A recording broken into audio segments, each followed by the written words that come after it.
नमस्कार दोस्तों, मैं हूं आपका अपना राज वर्मा और आज हम बात करने वाले हैं एक ऐसी बड़ी खबर की जो ग्लोबल गोल्डन मार्केट को हिलाकर रख देगी। जी हां, चीन से आई ये न्यूज़ इतनी इंपॉर्टेंट है कि सोने की कीमतों का पूरा गणित बदल सकती है। 1 नवंबर 2025 से चीन के वित्त मंत्रालय ने सोने पर वैट पॉलिसी में बड़ा बदलाव कर दिया।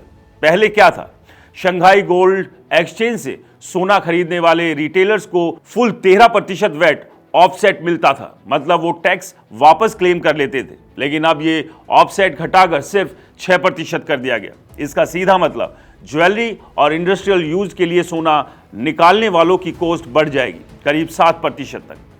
अब सोचिए, चीन दुनिया का सबसे बड़ा गोल्ड कंज्यूमर है, जहां ज्वेलरी डिमांड पहले से ही कमजोर चल रही है। 2025 के पहले 9 महीनों में ज्वेलरी कंजप्शन 25% गिर चुका है, जबकि इन्वेस्टमेंट बार और कॉइन्स की डिमांड 24% बढ़ी है।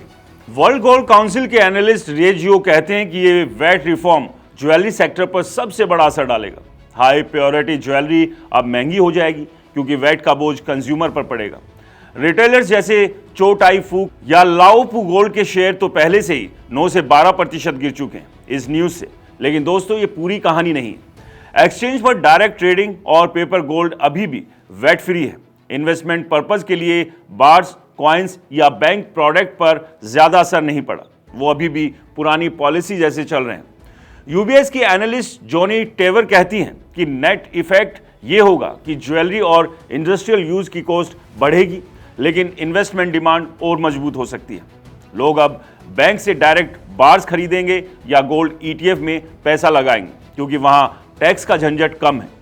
नवंबर में चाइनीज गोल्ड ईटीएफ में रिकॉर्ड इनफ्लो आया 17 टन।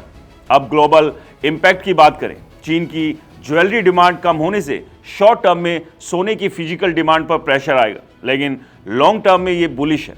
क्यों? क्योंकि चीन में लोग अब ज्वेलरी की बजाय प्योर इन्वेस्टमेंट गोल्ड की तरफ शिफ्ट होंगे। स्टोन एक्स की होर्ना ओकोनेल कहती है कि हाई प्योरिटी ज्वेलरी को इन्वेस्टमेंट के तौर पर देखना अब कम अट्रैक्टिव हो जाएगा क्योंकि रीसेल पर वैट का लॉस होगा। Nicky Shields of MKS Pamp group कहती है ये एक क्लीन अप है, लॉन्ग टर्म सेटबैक नहीं। गवर्नमेंट का मकसद है टैक्स लूप होल बंद करना और ऑन एक्सचेंज ट्रेडिंग को प्रमोट करना।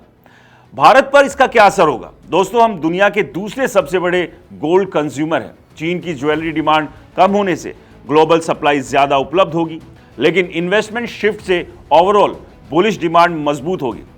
इंटरनेशनल प्राइस में अगर उछाल आया तो भारत में भी 3 से 5% का इजाफा हो सकता है, लेकिन लॉन्ग टर्म ट्रेंड तो बुलिश ही है।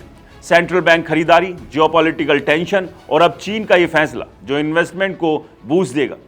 पीबीओसी ने 2025 में हर महीने गोल्ड खरीदा, टोटल 27 टन। एक्सपर्ट्स की राय साफ है। सिटी ग्रुप कहता है कि इंडस्ट्री प्राइस बढ़ाएगी। टीडी सिक्योरिटीज कहती है कि चाइनीज डिमांड पहले से कमजोर थी, ज्यादा फर्क नहीं पड़ेगा। लेकिन वर्ल्ड गोल्ड काउंसिल मानता है कि ज्वेलरी इंडस्ट्री में कंसोलिडेशन आएगा, छोटे प्लेयर्स को दिक्कत होगी। दोस्तों, सोना हमेशा से सेफ हेवन रहा है। ये चाइनीज फैसला शॉर्ट टर्म में थोड़ा शेक कर सकता है, लेकिन लॉन्ग टर्म बुलिश ट्रेंड की ओर पक्का करेगा। अगर आप इन्वेस्टर हैं तो बार्स, कॉइन या ईटीएफ पर फोकस कीजिए। ज्वेलरी तो फैशन के लिए ठीक है, लेकिन इन्वेस्टमेंट के लिए प्योर गोल्ड बेस्ट है। ये थी पूरी रिसर्च बेस्ड एनालिसिस। आपको क्या लगता है, सोने की कीमतें और कितनी ऊपर जाएंगी या फिर करेक्शन आने की उम्मीद है? हमें कमेंट्स में बताइए।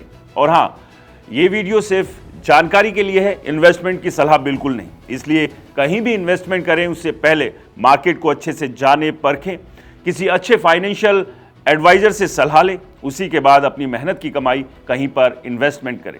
और हाँ, इस वीडियो को ज़्यादा से ज़्यादा लाइक कीजिए, शेयर कीजिए और हमारे चैनल को सब्सक्राइब और फॉलो करना बिल्कुल मत भूलिए। नमस्कार।